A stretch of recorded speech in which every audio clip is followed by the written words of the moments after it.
da 72 horas a la fiduprevisora para que cese de manera inmediata. ¿Por qué no una intervención como la que se hicieron con las EPS? Tienen que garantizar el derecho fundamental a la salud. ¿Qué pasa si no cumplen? Buenas para todos y todas. Gracias por estar una vez más en este canal. Acá suscribiéndose, por supuesto, dándole clic a suscribirse y dándole clic también a la campanita que les indica cuando hay un nuevo video. Hoy analizamos la noticia más importante de Colombia. ¿Cuál es? La salud de los profesores, de los maestros de nuestro país está en el ojo del huracán. Esto luego de unos cambios que se implementaron en el gobierno del presidente Gustavo Petro a partir del 1 de mayo. La Superintendencia Nacional de Salud impuso una medida cautelar que ya nos van a explicar de qué se trata, exactamente qué es una medida cautelar, en contra de la fiduprevisora, entidad de la que se ha hablado muchísimo y que ha tenido una cantidad de irregularidades allí, y también al Consejo Directivo del Fondo Nacional de Prestaciones Sociales del Magisterio, que se llama FOMAC. Esta medida se impone luego de recibir 2.000 y pico de quejas de reclamaciones de usuarios del FOMAC en menos de 20 días y ante la negativa de responder estas solicitudes. Para esto estamos con el protagonista, el superintendente de salud, Luis Carlos Leal. Gracias por estar en este canal, Super. ¿Y por qué impusieron estas medidas?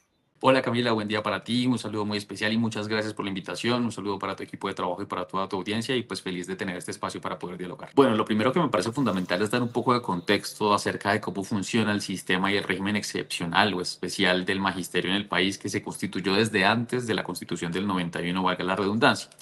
Ese sistema está configurado por un mandato o por un consejo directivo que es el FOMAC, que da órdenes a un administrador que desde como quedó constituido en la ley es la fiduprevisora porque es la fiducia más grande con la que cuenta el país. ¿Para qué? Para que administre y genere la contratación de los servicios que pueda requerir el magisterio para sus prestaciones sociales y para toda la seguridad social en salud. En ese orden de ideas, la fiduprevisora siempre ha tenido la responsabilidad de generar los contratos necesarios para poder garantizar la prestación de servicios de salud en todo el territorio nacional para todo el magisterio. ¿Qué fue lo que pasó este año? ¿Qué fue lo que cambió? Se cambió la forma de contratación. La fiduprevisora contrataba a 10 grandes operadores que hacían los contratos para la prestación de servicios de salud y la orden fue cambiar a otro modelo donde la fiduprevisora contratara directamente la prestación de servicios de salud. Es decir, que siguiera haciendo lo mismo que sabía hacer, que es contratar lo mismo para la que está capacitada y configurada para hacer, que generar contratos, pero ya no con intermediarios para que contrataran, sino contratar directamente a las entidades que debían ser las encargadas de prestar servicios de salud. Luego, la fiduprevisora no es una prestadora de servicios de salud, no es una EPS, pero administra recursos públicos con destinación específica para la atención en materia de salud de la población afiliada, que terminan siendo los maestros, las maestras y sus beneficiarios dentro de todo el territorio nacional. La Superintendencia de Salud, por su parte, por ley, tiene la obligación de vigilar a todos los que hacen parte de la garantía del derecho fundamental a la salud en todo el territorio nacional. Esto incluye a los regímenes exceptuados, como son el de policía, fuerzas militares, el magisterio, entre otros. Estos regímenes exceptuados tienen unas características específicas y es que como administran recursos públicos de la salud, pues tienen que garantizar el derecho fundamental a la salud. A la superintendencia llegan constantemente y todos los días y desde hace mucho tiempo en aumento muchas quejas y peticiones y reclamos por fallas en la prestación de servicios de salud, no solo del magisterio, sino también de las EPS, que son también pues sujetos de vigilancia por parte de la superintendencia. Cuando cambia la forma de contratación, antes de entrar en ese 1 de mayo que cambió la forma de contratación, la superintendencia hace unas reuniones previas con el presidente de la fiduprevisora, con FECODE, para garantizar que efectivamente todo ese modelo de contratación que se había propuesto y que se había mandado por parte del fondo del FOMAC a la fiduprevisora para que se generara de manera oportuna, adecuada y sin violar la continuidad en el tratamiento de las personas que hacen parte del régimen del magisterio, pues estuviese completa. Y la respuesta por parte de la fiduprevisora en ese momento fue sí, efectivamente ya tenemos los contratos, ya tenemos las redes, ya tenemos el andamiaje montado para poder responder de manera oportuna a las y los afiliados al magisterio. Y en ese sentido, la digamos, la recomendación que hizo la superintendencia fue tener claro un equipo de trabajo con el cual pudiésemos articular y con el cual nosotros pudiésemos tener respuesta para todas las personas que de pronto pudiesen tener algún inconveniente en la prestación de servicios, en la entrega de medicamentos, en su cirugía, en cualquier otro tipo de inconvenientes en materia de salud, y de esta manera requerir a la fiduprevisora para que se obligara a cumplir con el derecho fundamental a la salud y con las obligaciones que tienen como administradores de recursos de la salud. Sí. Lamentablemente, Mm. eso no pasó. ¿Por Lamentablemente, qué? esos contratos, ¿Por qué la- razón? Es decir, o sea, sería difícil explicar o entender en estos momentos cuál es la razón de fondo de por qué, a pesar de tener la orden de contratar y tener exacto, una estructura de contratación donde tenía que haber un gerente regional en 10 regiones, donde tenía que haber unos gerentes departamentales, donde tenía que haber unos contratos asignados de esa red que tenía que cubrir a toda la población, ¿por qué no se dio?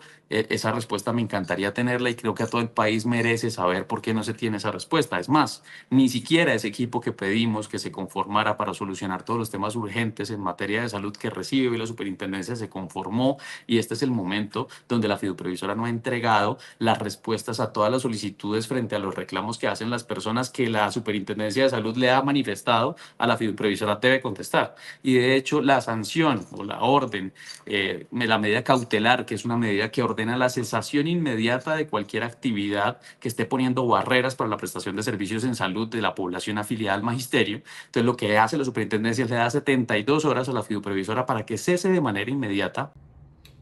Buenas. Paso por acá para darles una pausa y decirles que se suscriban rápidamente acá. Clic, suscríbanse. Todas esas actividades que puedan estar llevando a esa falta en la prestación de servicios en salud para el magisterio, pero además que resuelva todos los casos que les hemos remitido en diferentes oportunidades frente a los cuales no tenemos hoy respuesta y que hoy generan un traspiés en materia de salud para la población. Y 5 días adicionales, o bueno, 5 días también a partir de las medidas no adicionales, para que nos entreguen un informe detallado y completo de cuáles son las actividades que se han tomado por parte de la fiduprevisora para que efectivamente este se corrija. Porque también ese por qué que tú haces hoy, María Camila, y que muchas personas hacen en el país, es una de las preguntas que hoy nos hacemos y queremos que precisamente haya una celeridad en el proceso y que se cumpla la función de la superintendencia, que es requerir a las entidades que deben garantizar el derecho fundamental a la salud en el país. ¿qué pasa si no cumplen con esos tiempos que la superintendencia les acaba de dar? ¿Qué pasa?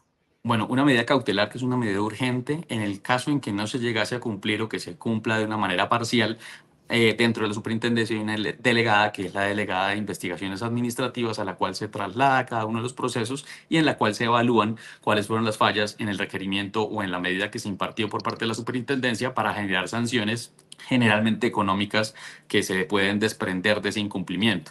Aquí es importante aclarar porque en muchas partes han preguntado y en redes sociales han preguntado por qué no una intervención como la que se hicieron con las EPS. Bueno, la ley 715 de 2001 habla de las medidas específicas de intervención forzosa administrativa para administrar y para liquidar de la Superintendencia Nacional de Salud, donde se limita específicamente a IPS y EPS, es decir, medidas especiales de administración. La competencia de la Superintendencia Nacional de Salud es únicamente para EPS e IPS. Pero vigilancia, medidas cautelares y medidas de urgencia tendientes a garantizar el derecho fundamental a la salud, sí está claro que no solo son EPS y IPS, sino que son además los actores fundamentales y administradores de los regímenes exceptuados en el sistema de salud. Súper. Acá quiero hacerle una pregunta importante y es, cuando yo vi que más o menos esto empieza a pasar, las alertas empiezan a pasar en medios de comunicación, específicamente en Sigue la W, que dicen que hay algo muy mal con la fiduprevisora y que está incumpliendo y que vienen haciendo, hay algunas irregularidades allí, porque hasta ahorita se empiezan o se toman esas medidas cautelares. ¿Se conoce hasta ahora lo que está pasando?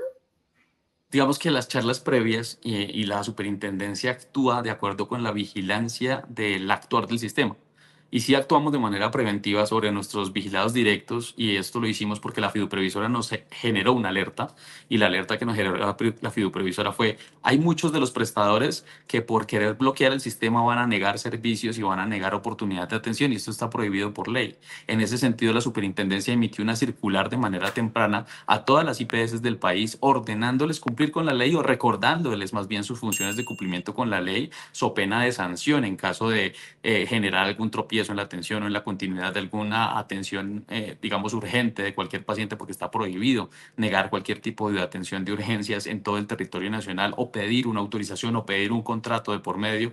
La ley 1751, que es la ley, la ley estatutaria de salud de nuestro país, habla claramente que no se puede negar en ningún momento una atención en urgencias y que no se debe pedir ningún trámite administrativo ni ningún pago por la atención en urgencias. Luego se estaría violando esa ley en caso de que alguna IPS estuviese incumpliendo o que se sacara algún paciente que estaba hospitalizado únicamente porque cambió la forma de contratación. Es completamente prohibido, ilegal, y por eso se emitió una circular para garantizar la continuidad de atención y para que ninguna IPS generara ese tipo de bloqueos al interior del sistema. Sin embargo, lo que ocurrió pues fue que ese andamiaje que se propuso y que se ordenó por parte del Consejo del FOMAC pues no fue satisfecho en los tiempos oportunos por parte de la fiduciaria, y evidenciamos que ante esas fallas en la completitud del proceso por parte de la contratación en cabeza de la fiduprevisora, pues obviamente se generan unos procesos y ahí empezamos nosotros a hacer los requerimientos para evaluar las solicitudes que estábamos recibiendo y además para generar cuál iba a ser la solución inmediata en materia de salud. Vuelvo y te insisto, desde la función de protección del derecho fundamental a la salud de la superintendencia. ¿Qué decirle a la gente súper que asegura que esto que está haciendo la Supersalud en este momento está mandado por el presidente de la República, Gustavo Petro, para contener un poco esta crisis que está pasando, que además el gobierno ya sabía que estaba pasando con el ministro de Salud y con la ministra de Educación y demás? ¿Qué decirle a la gente que está diciendo esto es una orden del presidente Petro para contener su misma crisis? Como en muchas otras oportunidades, cada uno de los actores de la superintendencia ha sido ceñidos a la norma y únicamente con el objetivo de proteger el derecho fundamental a la salud de las personas en todo el territorio nacional, tanto las intervenciones que se toman frente a EPS, frente a IPS, y como estas medidas cautelares que se imparten durante esta semana la fiduprevisora son con ese objetivo, tienen el sustento suficiente y necesario para poderlos tomar y no corresponden y no obedecen a algo más que al mandato jurídico y legal de la labor que debe desempeñar la superintendencia. Súper, por último, hubo improvisación con todos estos cambios implementados a partir del 1 de mayo para la salud de los maestros. Entonces, retomando un poco lo que venía hablando previamente, se creó el modelo, se dieron unas órdenes, se tuvo la asistencia técnica, porque aquí el papel del Ministerio de Salud no es de ordenador dentro del Consejo del FOMAC, quien ordena es el Consejo del FOMAC, sino el papel del Ministerio de Salud fue de asesor técnico en la elaboración del documento para que los requisitos necesarios para que el sistema empezase a funcionar de manera adecuada y tuviese, digamos, todas las aristas que pudiesen salir malos e imprevistos, tuviesen la oportunidad de solucionarse. Está diseñado, está escrito, está documentado en múltiples, digamos, consejos que tuvo el FOMAC en ese momento. Y lo que hubo fue un error en esa implementación, lo que hubo fue un error en esa contratación, porque te insisto, esos audios que se han filtrado y que no, de los cuales no se conoce ni siquiera la totalidad de la reunión, se conoce nada más 30 minutos. Yo estuve en esa reunión y la reunión no duró 30 minutos, están un poco fuera de contexto y responden es al malestar de una persona que debe defender también el sistema de salud, pero que se encuentra que a pesar de sus recomendaciones, que a pesar de sus sugerencias y a pesar de tener un documento técnico elaborado, pues lamentablemente hubo una entidad que no cumplió con esa contratación y que puso básicamente en peligro la salud y la vida de las personas, y es esa incomodidad la que escuchamos. Superintendente de Salud, muchas gracias por este tiempo que tuvo acá en este canal. Esperamos que de verdad esto es simplemente, fíjese que todas las cosas que pasan al final siempre afectan a un número de personas y pues en este caso es la salud de los profesores y las profesoras de nuestro país. Así que mil y mil gracias por haber estado acá y esperamos que se cumpla lo que la Supersalud le está pidiendo a las entidades y demás envueltas y vinculadas en todo esto. Mil y mil gracias. Esperemos que así sea. María Camila, y mil gracias a ti por la invitación, por el espacio. Un saludo muy especial y un feliz día. Lo esperamos de nuevo en este canal una vez más, más adelante. Mil y mil gracias a toda la gente que estuvo conectada hasta el final de esta entrevista. Gracias. Suscríbanse acá abajito, por favor. Me cuentan qué opinan sobre todo esto que está pasando, sobre el tema de los audios del ministerio, del ministro en específico y sobre esa reunión. Vamos a hablar más adelante, vamos a hacer un vivo más adelante sobre todo eso que está pasando, sobre esos audios filtrados, sobre las irregularidades de la FIDU previsora y demás, para que ustedes puedan entender qué está pasando en nuestro país con respecto a la salud de los maestros. Mil y mil gracias, nos vemos, suscríbanse, por favor, gracias, chao.